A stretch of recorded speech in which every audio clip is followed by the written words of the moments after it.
this actually means beginning.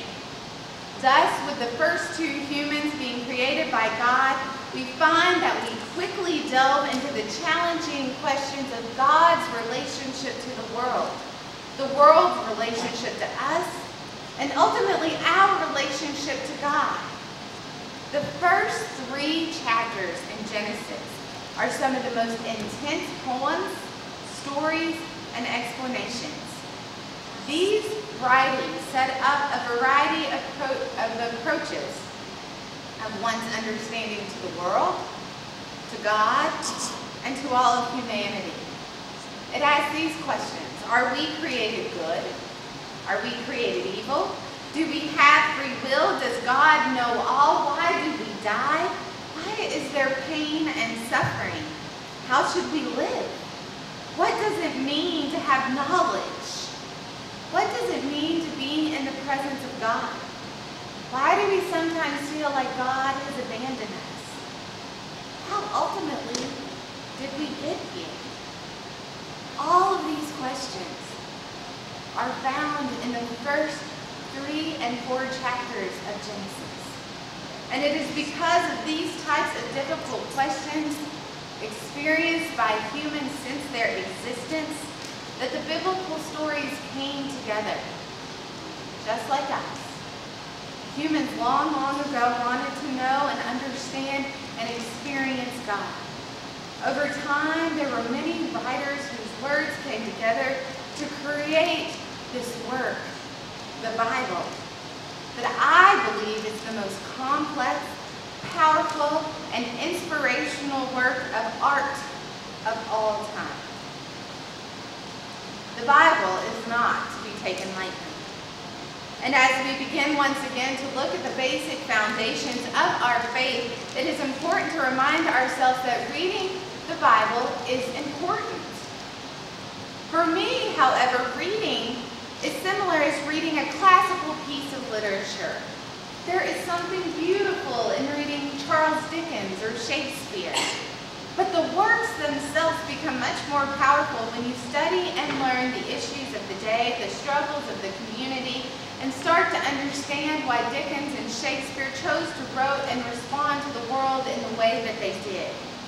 You see, the Bible, while life-changing when just read, can be world-changing when actually studied. I did not hand the Bible to someone and say, read this.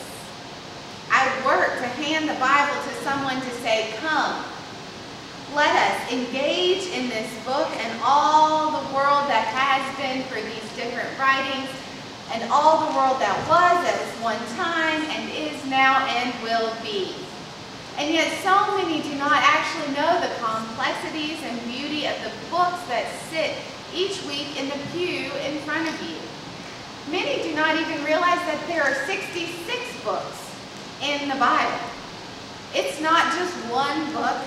It's a book of poetry, sayings, stories, wisdom, songs, and letters. So how do I, as your pastor, equip you and others once again and again to learn, worship, reflect, and include this masterful work of art that opens our eyes, hearts, and souls to God beyond worship just once a week? How do I do it in a way that doesn't add more to our busy lives of things to do, but once again finds ways in our lives to be? There are some in this room over the past few months that I have encountered who know how to have faith and include the biblical stories to be a part of their everyday lives. I have seen and heard firsthand their passion and your passion for Jesus Christ and His church. But I challenge those of you who feel that way in this world once again that it is your responsibility along with mine to teach, participate, and show others the power in these stories in the book that sits in the pew in front of you, just as others taught you at one point. And then you must even be open up enough to allow to be taught in return, to let those that we are teaching and guiding to include their voice, their experience in their world back as a part of God's ever-moving Spirit. You see, those of you who know your story in faith and biblical world have actually a greater challenge, because there are so many still in this world who see the Christian faith as limiting, unloving, out of touch, and still irrelevant.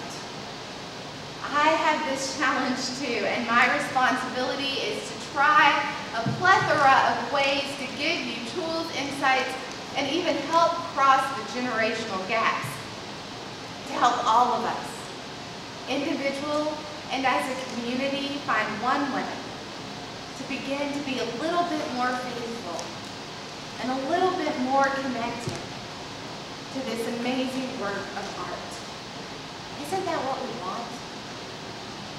Don't we want people to be part of a faith community? Don't we want even diversity of opinions and faith journeys that are shared in a loving and wonderful way? Don't we want to grow in our faith and to move God's stories and ours into future generations?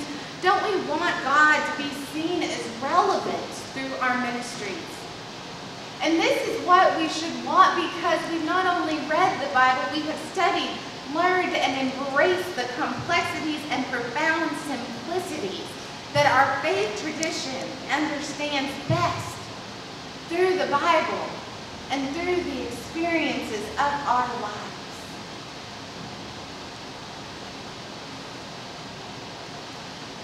In the first 3 chapters, we get the first taste of how artistically profound and varied this entire work of God's inspiration becomes. In our society of immediate gratification, I have found I have experienced many experts in the Christian faith who may have never actually taken time to study it. My favorite biblical scholars usually stand on the corners yelling judgments at people as they pass by. When I have time, I love to stop and spend some quality time with these scholars. I find they usually get quickly stumped when I ask them, which version of the 10 Commandments do you want me to follow? Would you like me to follow the ones that are listed in Exodus or Deuteronomy? What translation do they choose in version, and why have they chosen to choose that? Do they include the entire book of Jeremiah in their study, or just the shortened version? I've even successfully started to ask enough questions to the scholar on the corner, so much so that that scholar decided just to walk away and leave me alone, because they could not actually respond and stand up to the questions and challenges that I put in front of them, because I love to embrace the biblical word. Because these words in the Bible came together again and again in different times and ways, because once again the world was being complicated and people began to question and challenge. People, again and again, seek to understand their faith when their temples fall. They seek to understand how God is working when wars and pain and hurt occur. Early on, the stories in the Bible were shared primarily verbally. Hundreds of years later, when the temple was falling and people were being moved out of their home, the only way to actually keep the stories safe were to write them down. And those writings began to come from all different places, from the different tribes that had been spread out. And some of them then were lost, and then they were refound again, and then they were combined and connected.